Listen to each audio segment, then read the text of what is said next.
First టిప్ని తెలుసుకుందాం. First tip వచ్చేసి plastic గ్లాసులు ఇలాంటివి మన ఇంట్లో ఉంటూ ఉంటాయి కదండి. పెరుగు తీసుకొచ్చినప్పుడు వస్తూ ఉంటాయి కదా, అలాంటి గ్లాస్ ఉన్నా ఓకే, లేదంటే స్టీల్ గ్లాస్ అయినా ఒకటి తీసుకొని దాన్ని నిండుగా రైస్ అయితే పోసుకోవాలండి. నిండుగా ఇలా రైస్ అయితే పోసుకొని చాకులు కానీ ఫేలర్లు కానీ అలానే సిజ్జర్లు కానీ ఇలా పెట్టేసుకున్నాం అనుకోండి, ఇలా పాడైపోకుండా సిల్లం పట్టకుండా తుప్పు పట్టకుండా ఎక్కువ రోజులు మన్నికైతే ఉంటాయండి. మనం చాకుతో కట్ చేసుకుని ఒక పక్కన పడేస్తూ ఉంటాము.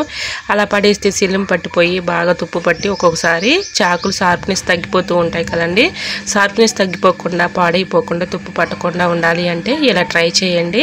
మన అవసరానికి చాకుతో కట్ చేసుకున్న తర్వాత ఇలా పెట్టేసుకున్నాం అనుకోండి, చాకులు పాడవకుండా సిజ్జర్లు కానీ ఫిల్లర్లు కానీ ఉంటాయి. సో యూజ్ అవుతుంది అనుకుంటే తప్పకుండా ట్రై చేయండి. నెంబర్ 2, బాస్మతి రైస్ ఎక్కువగా స్టోర్ చేసుకుంటూ ఉంటాం కదండి. ఇలా డబ్బాలో స్టోర్ చేసుకునేటప్పుడు బిర్యానీ ఆకులు 2 పెట్టుకున్నాం అనుకోండి, పురుగు పట్టకుండా పాడవకుండా ఎక్కువ రోజులు నిల్వ ఉంటాయి. సో యూజ్ అవుతుంది అనుకుంటే తప్పకుండా ట్రై చేయండి.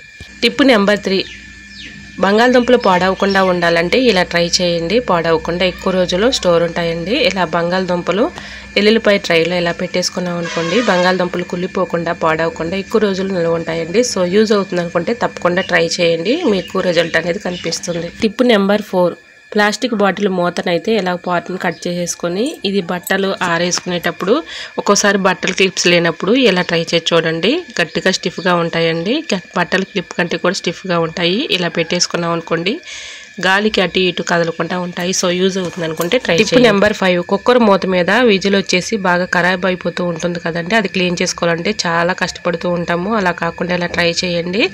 ఇలా మనం కుక్కర్ మూత పెట్టుకునేటప్పుడు క్లాత్ క్యారీ బ్యాగ్స్ కానీ ఉంటాయి కదండి, మన ఇంట్లో సరుకులు తెచ్చుకున్నప్పుడు వస్తూ ఉంటాయి, అది కానీ టిష్యూ పేపర్ కానీ ఇలా కట్ చేసుకొని పెట్టుకున్నాం అనుకోండి, మనం పొంగిపోయినా కూడా తీసి పారేసుకోవచ్చు అండి, ఇంకొకటి పెట్టుకోవచ్చు. ఇలా ట్రై చేయండి. టిప్ అయితే 100% వర్క్ అవుతుంది. టిప్ నెంబర్ 7, గ్రేప్స్ తెచ్చుకుంటూ ఉంటాం కదండి. గ్రేప్స్ తెచ్చుకున్నప్పుడు మనం వాటర్తో క్లీన్ చేసుకొని అలానే తినేస్తూ ఉంటామండి. అలా తినకుండా ఇలా గ్రేప్స్ మీద అయితే కెమికల్స్ కానీ మెడిసిన్తో కూడింది మందులు కానీ వాడుతూ తీసుకొచ్చి అమ్ముతూ ఉంటారు కదండి. మన వాటర్తో క్లీన్ చేసిన లోపల కెమికల్స్ అనేది అలానే ఉండిపోయి మన ఆరోగ్యం అనేది పాడైపోతూ ఉంటుందండి. ఇలా గ్రేప్స్ తెచ్చుకున్నప్పుడు ఏదైనా ఒక బౌల్ తీసుకొని దాంట్లో బేకింగ్ పౌడర్ కొంచెం సాల్ట్ కొంచెం ఒక 1 టీ స్పూన్ పసుపు వేసేసుకొని హాట్ వాటర్ ఇలా కొంచెం హీట్గా ఉంటే సరిపోతుందండి. కొంచెం హాట్ వాటర్ తీసుకొని ఒక 5 మినిట్స్ అందులో ఉంచేసి మళ్ళీ మామూలు వాటర్తో క్లీన్ చేసుకొని తింటే మన ఆరోగ్యానికి చాలా మంచిదండి.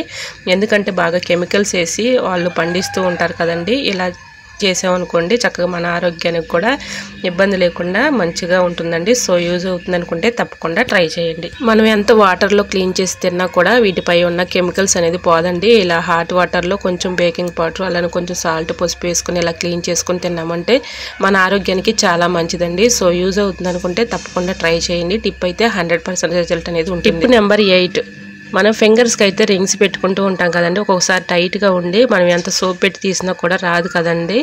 అలా రానప్పుడు ఇలా ట్రై చేయండి. టిప్ అయితే 100% రిజల్ట్ అనేది ఉంటుంది. ఇలా రింగ్స్ అయితే మనం పెట్టుకున్నప్పుడు టైట్గా ఉండి ఎంత తీసినా రానప్పుడు ఇలా ట్రై చేయండి ఫ్రెండ్స్. ఇలా కొంచెం వ్యాజ్లైన్ అయితే అప్లై చేసుకోవాలి. ఇలా ఫింగర్కి అయితే ఒక థ్రెడ్ లాంటిది గట్టిగా ఉన్నది తీసుకొని ఆ రింగ్ లోపలికి టూత్ పిక్ సహాయంతో కానీ అలానే నీడిల్ సహాయంతో కానీ లోపలికి పానిచ్చేసి ఆ థ్రెడ్ని కొంచెం వ్యాజ్లైన్ అయితే అప్లై చేసుకోవాలండి. కొంచెం యాజ్లైన్ మనం యూజ్ చేసుకునే యాజ్లైన్ ఉంటుంది కదండి, ఆ యాజ్లైన్ ఇలా అప్లై చేసేసుకొని కింద మనం థ్రెడ్ని అయితే పెట్టుకున్నాం కదండి, ఆ థ్రెడ్ని పైనుంచి ఇలా లాగామనుకోండి, స్లోగా ఇలా చిన్నగా లాక్కుంటూ వెళ్ళామనుకోండి రింగ్ అయితే చక్కగా వచ్చేస్తుందండి. ఎటువంటి డౌట్ అయితే అవసరం లేదని మీకు లైవ్లోనే చూపిస్తున్నాను చూడండి, చక్కగా ఈజీగా వచ్చేస్తుంది. ఇలా ట్రై చేయండి. రింగ్స్ రానప్పుడు టైట్గా ఉన్నప్పుడు ఇలా ట్రై చేసి చూడండి. టిప్ అయితే 100% రిజల్ట్ అనేది ఉంటుంది. సో చూసారు కదండి, మీకు లైవ్లోనే చూపించాను, చాలా ఈజీగా అయితే వచ్చేస్తుంది. టిప్ నెంబర్ 9, పాలు తోడు పెట్టుకునేటప్పుడు ఒక్కొక్కసారి పాలు సరిగ్గా తోడుకున్నప్పుడు ఇలా ట్రై చేస్తుంది ఫ్రెండ్స్, చక్కగా తోడుకుంటుంది. 1 గంట లోపులోనే మనకి చక్కగా తోడుకుంటుంది. ఇలా పచ్చిమిర్చిని తొడుములు అయితే ఉంటాయి కదండి, ఆ తొడుములు 2-3 తీసుకుని ఇందులో వేసుకొని ఏదైనా బొరువు లాంటిది ఒక మూత పెట్టేసి దానిపైన బొరువు పెట్టినట్టయితే చక్కగా తోడుకుంటుందండి. టిప్ అయితే 100% వర్క్ అవుతుంది. తప్పకుండా ట్రై చేయండి. టిప్ నెంబర్ 10, పచ్చిమిర్చి మనం మార్కెట్ తెచ్చుకున్నప్పుడు ఇలానే పక్కన పెట్టేసాం అనుకోండి ఎండిపోయినట్లుగా ఉంటుంది కదండి, అలా కాకుండా ఇలా ట్రై చేసి చూడండి. ఫ్రిడ్జ్లో మనం కవర్స్లో పెట్టినా కూడా ఒక్కొక్కసారి పాడైపోతూ ఉంటాయి కదండి, అలా కాకుండా ఇలా ట్రై చేసి చూడండి.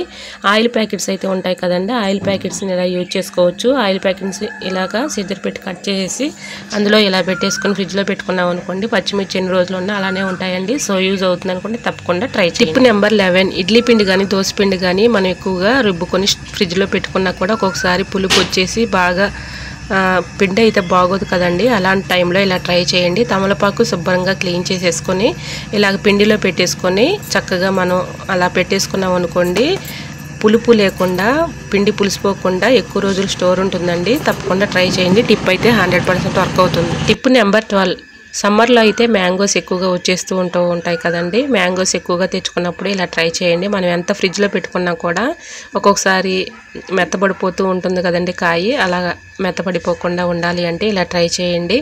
మనం బయట పెట్టుకున్నా కూడా ఫ్రిడ్జ్లో పెట్టుకున్నా కూడా ఒక్కొక్కసారి ఈ బయట తొక్క వల్ల కాయ అంతా కూడా వేస్ట్ అయిపోతుంది, పాడైపోతుంది కదండి. అలాగ పండిపోకుండా మెత్తబడిపోకుండా ఉండాలి అంటే ఇలా ట్రై చేయండి. ఇలా మ్యాంగోని అయితే శుభ్రంగా వాటర్తో క్లీన్ చేసుకొని తొడుము తీసేసి ఇలాగ తొక్కతో పాటే చిన్న చిన్న ముక్కలుగా కట్ చేసుకోవాలండి. ఇలా చిన్న చిన్న ముక్కలుగా కట్ చేసేసుకొని ఏదైనా ఒక బాక్స్ తీసుకొని దానిలో ఇలా ఈ ముక్కలను అయితే మొత్తం కూడా చిన్న చిన్న ముక్కలుగా కట్ చేసుకుంటున్నాం కదండి. ఈ ముక్కలన్నీ కూడా ఆ బాక్స్లో పెట్టేసుకొని కొంచెం సాల్ట్ వేసేసుకొని ఈ ముక్కలన్నీ కూడా మొత్తం కలిసేలాగా మొత్తం ఇలా కలిపేసుకొని మనం ఫ్రిడ్జ్లో పెట్టుకున్నాం అనుకోండి, ఒక 4 days వరకు కూడా చక్కగా నిల్వ ఉంటాయండి. అంటే ఎక్కువ రోజులు నిల్వ ఉంటాయని నేను చెప్పట్లేదు కదండి. ఇప్పుడు మాత్రం మనం చిన్న చిన్న ముక్కలుగా కట్ చేసుకొని కాయ పాడవకుండా ఒక 2 కాయలు కానీ ఒక కాయ ఉన్నప్పుడు ఇలా ట్రై చేయండి. చిన్న చిన్న ముక్కలుగా కట్ చేసుకొని ఏదైనా ఒక బాక్స్లో వేసుకొని సాల్ట్ అయితే వేసుకొని మొత్తం కలిసేలా కలుపుకొని ఫ్రిడ్జ్లో స్టోర్ చేసుకున్నాం అనుకోండి, మనకి ఎక్కువ రోజులు నిల్వ ఉంటాయి. అంటే మనకి పప్పులో కానీ కర్రీలో కానీ కావాలన్నప్పుడు తీసుకోవచ్చండి వాడుకోవడానికి. 4 days వరకు నిల్వ ఉంటాయండి. తప్పకుండా ట్రై చేయండి. టిప్ అయితే 100% రిజల్ట్ అనేది ఉంటుంది. చూసారా, ఇవన్నీ కూడా ముక్కల్ని ఇలా పెట్టేసుకొని ఫ్రిడ్జ్లో పెట్టుకున్నాం అనుకోండి, మనకి కావాల్సినప్పుడు తీసుకొని వాడుకోవడానికి పాడవకుండా ఉంటాయి. సో యూజ్ అవుతుంది అనుకుంటే తప్పకుండా ట్రై చేయండి. టెంక్ను కూడా మనం వేస్ట్ చేయకుండా పప్పులో కానీ పప్పుచారులో కానీ వేసుకుంటే టేస్టీగా ఉంటాయండి. తప్పకుండా ట్రై చేయండి. టిప్ నెంబర్ 13, మనకి కాళ్ళ వేళ్ళకి ఒక్కోసారి మెట్లు అయితే టైట్గా బిర్రుగా ఉండి రావు కదండి. అలాంటి టైంలో ఇలా ట్రై చేయండి, చక్కగా వచ్చేస్తుంది, ఇబ్బంది పడకుండా వచ్చేస్తుంది. ఇలా బియ్యం సంచులు కొన్నటువంటి థ్రెడ్ ఉంటుంది కదండి, అది గట్టిగా ఉంటుంది. అలానే ఇడ్లీ రవ్వకు వచ్చినటువంటి బ్యాగ్ కూడా ఉంటుంది కదండి, దానికి ఉన్నటువంటి థ్రెడ్ను కూడా తీసుకొని ఇలాగా మెట్లో పెట్టేసుకొని ఇలా చిన్నగా లాగేమంటే చక్కగా వచ్చేస్తుందండి. తప్పకుండా ట్రై చేయండి. టిప్ అయితే 100% వర్క్ అవుతుంది. ఇలా గట్టిగా ఇలాగ చిన్నగా లాగేమనుకోండి ఈజీగా వచ్చేస్తుంది. సో యూజ్ అవుతుంది అనుకుంటే తప్పకుండా ట్రై చేయండి.